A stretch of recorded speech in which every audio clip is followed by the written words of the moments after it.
Well, dear students, today we'll continue with what exactly I taught you yesterday.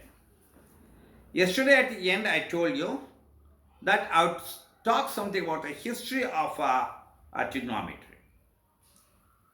Today, I would like to talk something about history of trigonometry before taking out working out the problems with respect to trigonometry. Today, I'll work out a few problems. Now, please look at the screen.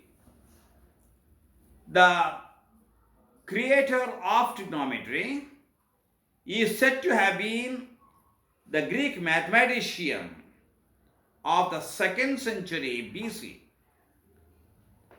that is Hipparchus. Hipparchus, Hipparchus. The credit of this invented trigonometry goes to a Greek mathematician Hipparchus, according to one writing. And how did this name come into existence? This branch of mathematics is called trigonometry. Now comes the question, who called this branch of mathematics as trigonometry? I want to just give you a little information about this one. The word trigonometry, which means triangle measurement, is credited to Bartholomew. Bartholomew. Bartholomew. That is 1561 to 1630. That is the information I have got. And then I'll just check up the history of trigonometry. In my opinion, the credit should go to our country. That is, it goes to Mr. Aryabhatta. So says another history. And we have to just think of it, and I shall read out a little of this one. And I am showing this one, please see that. Yes, sir, once again, please concentrate your attention on the writing I have just given. You may not be able to see it very clearly, but if you magnify your image in which one your sets, you will be able to see that one. But anyhow, here clearly. Please see that. The first use of sine is found in the book Aryabhatiyam by Aryabhatta in 500 AD. According to another source, his credit should go to Aryabhatta, that is in 500 AD. Alina BC in the head. That is according to one source. The other source says that the first use of sine is found in the book Aryabhatam by Aryabhatta in 500 AD. Aryabhatta used the word ardhaja for half card. Ardha, I think you know that one in Kannada means ardha means half. And therefore, ardhaja for the word which one half card, he used, Aryabhatta used the word ardhaja for the half card. This was shortened by or shortened to ja or jiva in due course. In due course of time, ಅದು ಜ ಆಗೋಯ್ತು. ಅರ್ಧ ಜ ಇರೋದು ಜ ಅಂದರು. ಆಮೇಲೆ ಅದನ್ನು ಅಥವಾ ಜೀವ ಅಂತ ಕರೆದ್ರು. In due course. When Aryabhatam was translated, when Aryabhatiyam was translated into which one? Arabic, the word jiva was retained. But when the Arabic version was translated to Latin ಗೆ ಟ್ರಾನ್ಸ್ಲೇಟ್ ಆದಾಗ ಜೀವ ವಾಸ್ ಟ್ರಾನ್ಸ್ಲೇಟೆಡ್ ಟು ಸೈನಸ್. ಅಲ್ಲಿ ಬಂತು ನೋಡಿ. See, jiva was translated to sinus in the Latin version, which means curve. Sinus means curve. And it became common in mathematical texts throughout Europe. An English professor of astronomy, Edmund Gunter, that is 1581 up to 1626, first used the abbreviated notation SIN.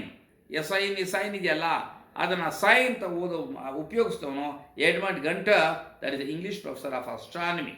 For the first time he used this one. That is how sine has just come into existence. ಅಂದರೆ ಇದನ್ನು ಆರ್ಯಭಟಿಯಂ ಅಂದರೆ ಆರ್ಯಭಟ ಬರೆದಿರೋದಲ್ಲೇ ಇದೆ ಇದು.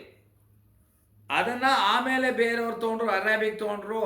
ಆ Arabic ಅವರು ಆಮೇಲೆ ಅದನ್ನು Latin convert ಮಾಡ್ಕೊಂಡ್ರು. ಅವರು ಬೇರೆಯವ್ರಿಗೆ ಲ್ಯಾಟಿನ್ ಅವರನ್ನು ಕನ್ವರ್ಟ್ ಮಾಡಿಕೊಂಡ್ರು. ಅಲ್ಲಿ ಅದನ್ನು ಸೈನಸ್ ಅಂತ ಕರೆದ್ರು. ಕೊನೆಗೆ ಅದನ್ನು ಸೈನ್ ಅಂತ ಆಯಿತು. The origin of the terms cosine and tangent, that is dated much later. The cosine function arose from the need to compute the sine of the complementary angle. ಒಂದು ಅಕ್ಯೂಟ್ ಆ್ಯಂಗಲ್ ಇದೆ, ಅದರ complementary ಇನ್ನೊಂದು ಬೇಕಾಗಿತ್ತು, ಅದಕ್ಕೆ name ಬೇಕಾಗಿತ್ತು. The sine of the complementary angle Aryabhata called it as ಕೋಟಿಜ್ಜ. ಅದನ್ನು ಅವನು ಕೋಟಿಜ್ಜ ಅಂತ ಕರೆದ. ಆರ್ಯಭಟ ಕಾಲ್ಡ್ ಇಟ್ ಕೋಟಿಜ್ಜ. The name cosinus originated with once again Edmund Gunter. ಅವನ ಉಪಯೋಗಿಸಿದ್ದು ಅದನ್ನು ಕೊಸೈನ್ ಅಂತಕ್ಕಂಥ ಅದನ್ನು. In 1674 the English mathematicians sir Jonas Moore, JONAS MORE Moore first used the abbreviated notation cos and tan. Cos and tan ಅನ್ನು ಮೊದಲು ಉಪಯೋಗಿಸ್ತವನು Jonas ಮೂರ್ ಉಪಯೋಗಿಸ್ತಾ ಇದ್ದಾನೆ. That is how sin, cos, tan have come into existence.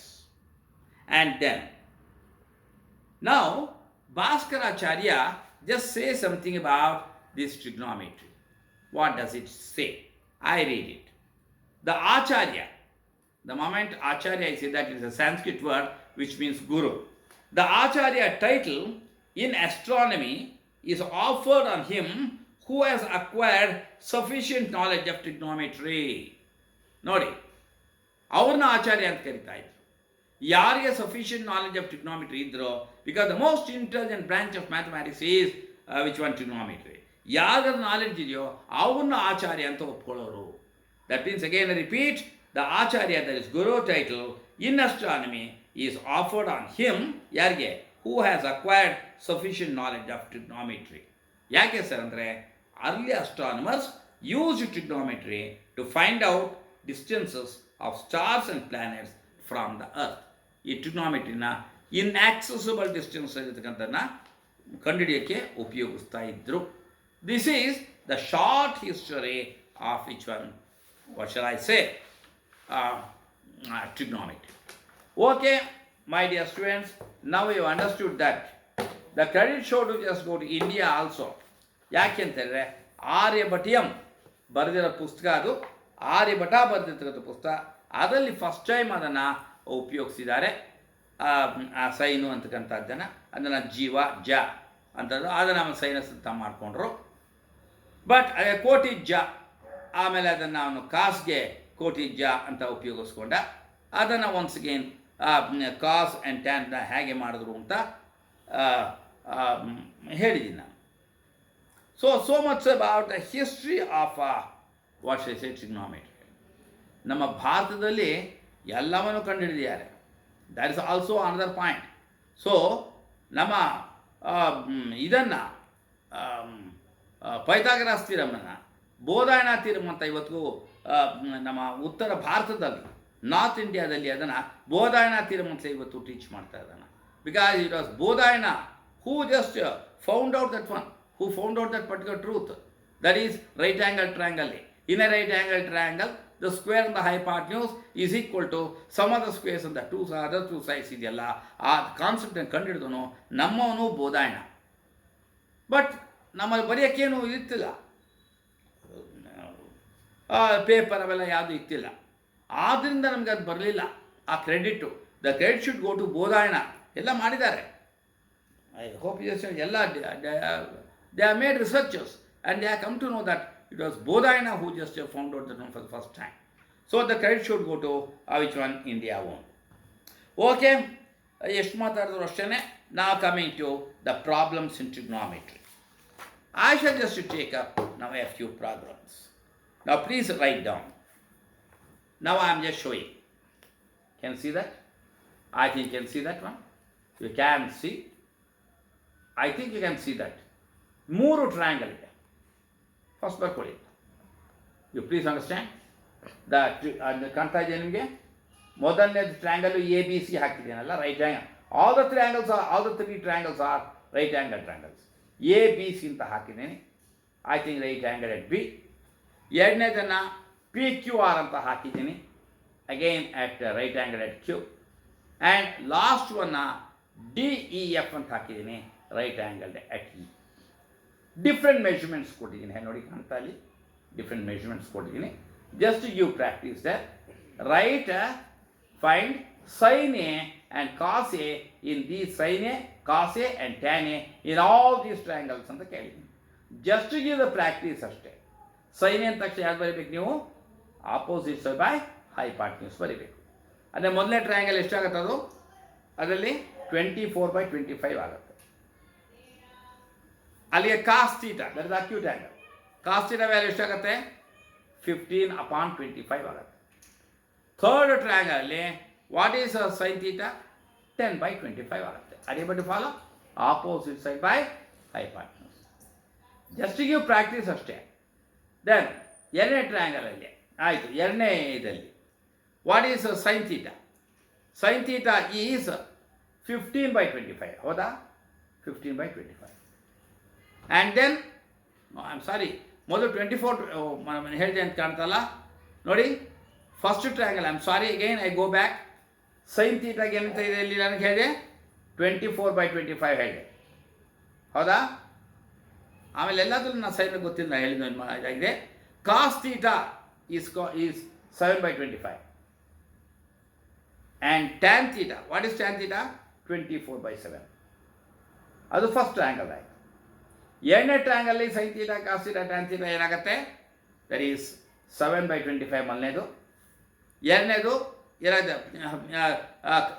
Sign theta 15/25. ಆಮೇಲೆ 20/25, ಆಮೇಲೆ 15/20.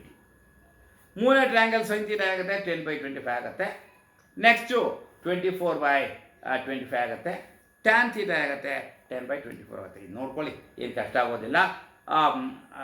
Formula ಹಾಕ್ಕೊಂಡು just get use to it. ಅದಕ್ಕೆ ಆ ಲೆಕ್ಕಗಳು ತೊಗೊಂಡಿದ್ದೀವಿ. And then I ask you to find out the reciprocal of all those things at home. ಮಾಡ್ಬೋದು. ಅದು reciprocals ಬರೆದ್ರೆ cosecant theta, secant theta, cot theta ಬರುತ್ತೆ. ಆ ಪ್ರತಿಯೊಂದು ಟ್ರಯಾಂಗಲ್ಗೂ cosecant theta, secant theta and cot theta ಕಂಡುಹಿಡಿಯಿರಿ. Sine theta, cos theta, tan theta ಕಂಡುಹಿಡಿದಿದೆ. ನೀವು ಕಂಡುಹಿಡಿಬೇಕಾದ್ರೆ cosecant theta, secant theta and cot theta. It very easy. Then I just go to this particular problem. If tan A regular ಬರ್ತಿದ್ದೀನಿ ನೋಡಿ. If tan A is equal to 3/4 ಬರ್ಕೊಳ್ಳಿ. If tan A is equal to 3/4, find sine A and cos A. Simple and from simple to complex ಹೋಗೋಣ. ಏನು ಕೊಟ್ಟಿದ್ದಾರೆ ಅವರು? Tan A equals 3/4 ಅಂತ ಕೊಟ್ಟಿದ್ದಾರೆ. ಯಾವ ರೇಷಿಯೋ ತಗೊಂಡ್ರು ಸಹ ನಮಗೆ ಸಿಗೋದು ಎರಡೇ ಸೈಡು, ಹೌದಾ? ರೈಟ್ ಆ್ಯಂಗಲ್ ಟ್ರಯಾಂಗಲ್ ನಮ್ಗೆ ಎರಡೇ ಸೈಡ್ ಸಿಗುತ್ತೆ. ಯಾವ ರೇಷಿಯೋ ತಗೊಳ್ಳಿ. We are expected to find out the third side. How to find out the third side? Using Pythagoras theorem. Using Pythagoras theorem ಯಾವ ಸೈಡ್ ಗೊತ್ತಿಲ್ವೋ ಆ ಸೈಡನ್ನು ಫಸ್ಟ್ ಕಂಡುಹಿಡ್ಕೊಳ್ಳಿ. ಪ್ರಿನ್ಸಿಪಲ್ ಅರ್ಥ ಆಗ್ತಿದೆಯಾ ನಿಮಗೆ? ಒಂದು ರೈಟ್ ಆ್ಯಂಗಲ್ ಟ್ರಯಾಂಗಲ್ ಹಾಕ್ಕೊಳ್ಳಿ. ಅಕ್ಯೂಟ್ ಆ್ಯಂಗಲ್ನ ಮಾರ್ಕ್ ಮಾಡ್ಕೊಳ್ಳಿ. ನೋಡಿ, ಅಲ್ಲಿ ಮಾರ್ಕ್ ಮಾಡ್ಕೊಂಡಿದ್ದೀನಿ. ಎ ಇದೆ, ಇಲ್ಲಿ a B c triangle a ಇದೆ. ಆ್ಯಂಡ್ ದೆನ್ ಆ ಎಗೆ ಏನು ಮಾಡಿದ್ದಾರೆ? ಅವ್ರಿಗೆ ಏನು ಕೊಟ್ಟಿದ್ದಾರೆ? ಟ್ಯಾನ್ ಎ ಈಕ್ವಲ್ಸ್ 3/4 ಅಂತ ಕೊಟ್ಟಿದ್ದಾರೆ. ಹಾಕ್ಕೊಳ್ಳಿ. ಏನು ಬರ್ತದೆ? 3/4 ಅಂದರೆ opposite side by adjacent side 3 and 4 ಹಾಕ್ಕೊಂಡಿದ್ದೀನಿ. ಅಂದರೆ ಬಿ ಸಿ 3 ಆಯಿತು, ಎ ಬಿ 4 ಆಯಿತು. Okay. Then I have to find out what? Sine A and cos a. Sine a cos a ಬೇಕಾದರೆ ಹೈಪಾರ್ಟ್ನ್ಯೂಸ್ ಬೇಕು. ಹೈಪಾರ್ಟ್ನ್ಯೂಸ್ ಎರಡೇ ಗೊತ್ತಿದೆ ಸೈಡು, ಆಪೋಸಿಟು ಅಡ್ಜಸೆಂಟ್ ಗೊತ್ತಿದೆ, ಯಾವ್ದು ಗೊತ್ತಿಲ್ಲ ಹೈಪಾರ್ಟ್ನ್ಯೂಸ್ ಗೊತ್ತಿಲ್ಲ. So using a Pythagoras theorem you can directly find out what is AC squared equal to AB squared plus BC squared. Apply that one, automatically ಎಲ್ಲರೂ ಗೊತ್ತಿದೆ. That is AC squared equals which one? 4 square plus 3 square, that is 16 plus 9, that is 25. Therefore the hypotenuse becomes square root of 25, that is 5. When once you just get 5, ಅಲ್ಲಿ 5 ಅಂತ ಹಾಕಬೇಕು. ನಾನು ನೋಡಿ circle ಹಾಕಿದ್ದೀನಲ್ಲ, ನಾನು circle ಹಾಕಿದ್ದೀನಿ ಅಂದರೆ ಕಂಡುಹಿಡಿಯೋದು, ಈ ಕಂಡುಹಿಡಿಯೋದಕ್ಕೆ ನಾನು ಸರ್ಕಲ್ ಹಾಕ್ತೀನಿ 5 ಈ ಕಂಡುಹಿಡ್ಕೊಂಡಿದ್ದೀನಿ. And then I have to find out sine A and cos A. ನಾವು what is sine A? Opposite side by hypotenuse, that is 3 by 5. And what is cos A? 4 by 5. I hope you understood. Today I would like to stop my lesson at this stage. Tomorrow I take up the things in detail. ಇವತ್ತು practice ಮಾಡಿ, you practice sin theta, cos theta, tan theta ನ ಬಾಯಲ್ಲಿರಬೇಕು. ನಾಳೆ ಸಹ ಅದನ್ನು apply ಮಾಡ್ತಾ ಹೋಗ್ತೀನಿ. I hope you just understand. So thank you. Good evening to all of you.